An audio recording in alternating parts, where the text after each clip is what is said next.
후보자께서 2019년 9월 30일 국회 대정부 질문에서 현금 부자들은 그냥 그 자리에서 분양만 받으면 집값이 뛰어서 시세 차익으로 대박 로또를 가져간다라는 이야기를 하신 적이 있습니다. 물론 후보자께서 청약제도 활용해서 주택 청약에 당첨된 것까지는 괜찮습니다. 누구나 그럴 수 있으니까요.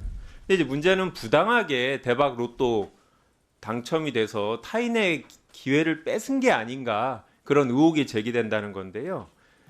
청약 신청할 때 가장 중요한 거는 부양 가족 수에 따른 청약 가점입니다. 만약에 이거 2025년 사례인데요. 이 사례를 보신 것 같이 기혼이거나 아니면 실제 거주지가 다른 만 30세 이상의 자녀를 주민등록상으로만 같은 곳에 두고 부양가족으로 신고해서 청약 가점 얻었다면 이거는 명백한 청약질서, 공급질서 교란행위인데요. 처벌 대상이죠. 근데 지금 보여드린 사례가 지금 후보자의 사례와 유사한 게 아닌가라는 의구심이 드는 겁니다. 후보자 사례를 한번 보겠는데요. 후보자 장남은 2023년 8월부터 세종에서 근무하고 후보자 명의로 전세 계약도 체결했는데요. 그 시점부터 후보자와 떨어져 살았던 건 맞는 거죠? 전입신고만 안 했을 뿐이지. 떨어져 살았다고 말하긴 그렇고요. 실은 이제 왔다 갔다 했습니다. 그러면 근무는 어디서 했습니까? 세종에서 했는데 며칠 근무했습니까? 주중에?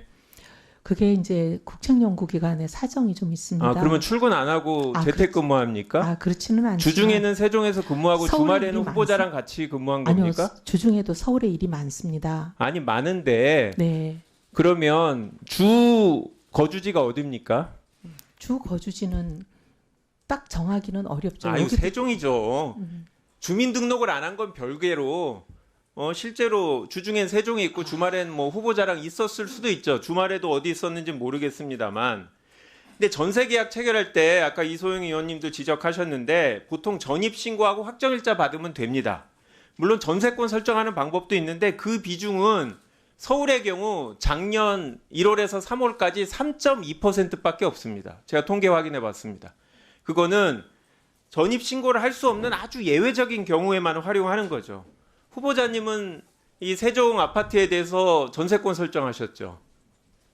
그렇죠? 전입신고 안 하셨죠? 네, 아까 말씀드린 네, 대로 그렇죠. 다음 총선 그러니까 때문에 그럴 수가 없었습니다. 아니, 후보자가 들어가진 않지만 아들이 가면 되는 거죠. 아들이 실제 거주한 게 아들이니까 아들이 전입신고하면 되는 거잖아요. 명의가 제 명입니다.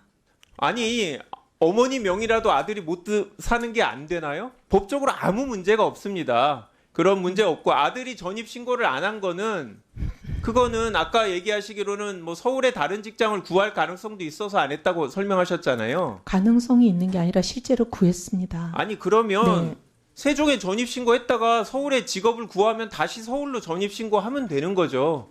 전입신고하는데 숫자 제한이 있는 건 아닙니다.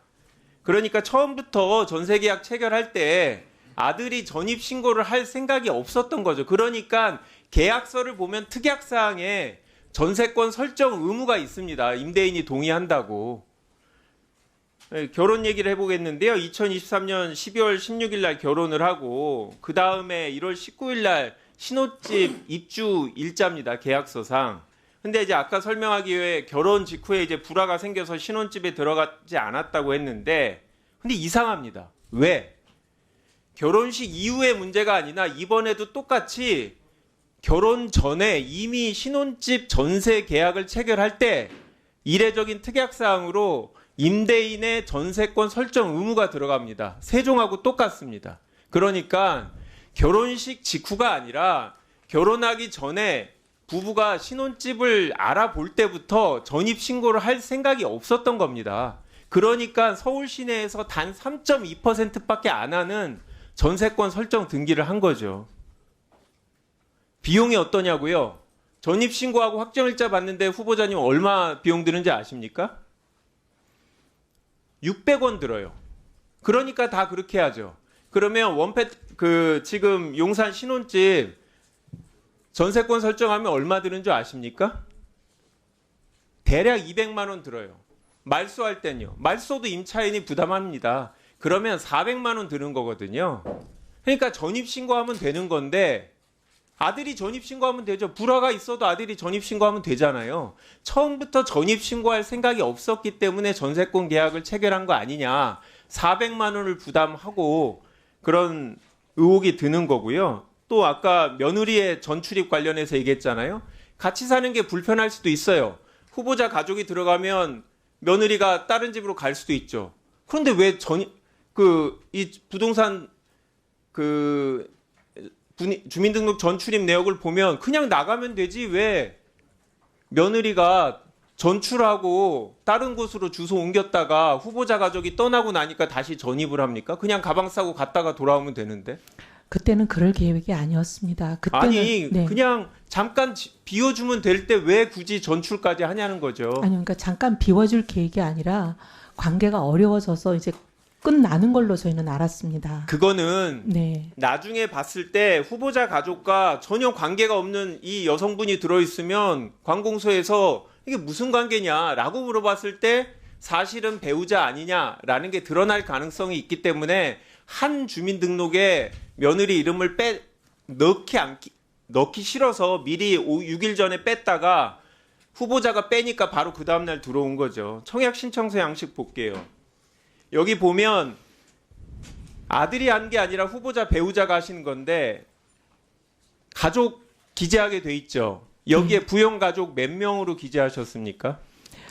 남편한테 들었습니다. 4명으로 했다고 들었습니다. 그러니까 네. 결혼한 아들도 포함시킨 거죠. 당신은 결혼이 아니었습니다. 결혼식 한 아들을 포함시킨 거죠. 예, 그런데 결혼은 하고 직업을 따로 구하고 세종에서 따로 집까지 갖고 있는 그 아들을 부양가족으로 기재한 거는 아들이 아닙니다. 후보자의 배우자입니다. 후보자 몰랐습니까? 청약을 그렇게 많이 했는데 그렇게 많이 청약 하지 가점이 않았습니다. 그렇게 중요하다는 거 모르셨습니까? 아니 의원님 그때는 84점 중에 76점 받으셨는데 만약에 아들이 한 명 없었다 당첨될 수 있었습니까? 의원님 그때는 일이 이렇게 될 줄 누가 알겠습니까? 그렇죠. 이렇게 청문회 하실 줄 몰랐겠죠. 아니 그게 아니고요. 하지만 아니요 그게 아니고 청약 가점이라는 아니 거 후보자가 제대로 청약 사과를 하고 다시는 이러지 않았겠다. 형식적으로 결혼을 안 했기 때문에 실질적으로는 기혼이지만 아니 굳이 그걸 밝힐 필요 없이 미혼으로 처리했는데 결과적으로 그것 때문에 당첨됐다면 미안하다, 사죄한다, 의도한 바가 아니다. 이렇게 얘기해도 국민이 납득할까 말까인데 이런 식으로 하시면 저 여당이라도 이걸 어떻게 후보자를 옹호해 줍니까? 아, 의원님 그렇지는 않고요. 만약에 정말 위장으로 저희가 혼인을 해놓고 청약 가점 때문에 만약에 혼인신고를 안 한 거라면 청약 기준일이 끝나자마자 혼인신고하지 않았겠습니까? 근데 그러고도 1년 반이 지나서야 가까스로 봉합된 상황입니다. 의원이 그렇지가 않습니다. 정말 청약 때문에 그랬다면 그렇게 1년 반까지나 그 고통을 감내하면서 살 이유가 없지 않습니까? 그런 사정이 있었습니다. 그리고 아까 말씀하셨는데 용산집을 구하고 나서 문제가 생긴 그게 아니고요. 실은 이제 결혼하고 얼마 안 있다가 문제가 생겨서 그 발병한 시점이 용산집을 구하기 전입니다. 혼인 신고를 안 한 거는 아들의 결정이다 할지라도 그 아들을 결혼식까지 안 한 아들을 본인의 부양 가족으로 신청해서 청약한 건 후보자, 배우자 그리고 후보자입니다. 그 결정. 근데 의원님 그때는 정말 혼인은 깨어졌다고 생각할 수밖에 없는 상황입니다. 자, 수고하셨습니다.